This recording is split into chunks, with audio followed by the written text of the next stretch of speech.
వాళ్ళకు కష్టపడి చదువుకునే వాళ్ళకి ఎట్లయితే పైకి ఎదుగుతారో ధైర్యంగా నిలబడే వాళ్ళకు కూడా అట్లే ఎవరో వృథా సాయం చేస్తారు, ఏదో రకంగా మీకు సాయం జరుగుతుంది. ఎందుకంటే మీ తరఫున అన్యాయం లేదు కాబట్టి.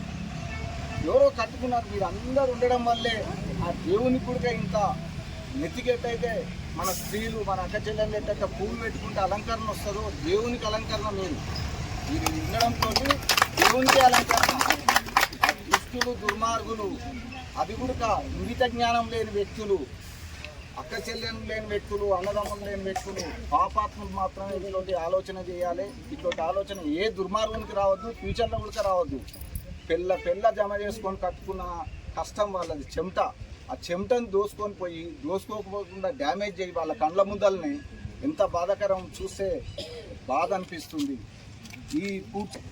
ఈ రోజున్న కక్ష రేపు ఉండదు. వాళ్ళే ఈరోజు బాధపడుతుంటారు. వాళ్ళకి బాధ స్టార్ట్ అయి ఉంటుంది ఆ క్షణం నుంచే. మీ ఇల్లు కూల్చిన మరుక్షణం నుంచే వాళ్ళకి ఏదో రకంగా దేవుడు బాధ పెట్టుంటాడు. అది జరుగుతుంది. దయచేసి మీరు ఎవ్వరు అధైర్యపడొద్దు.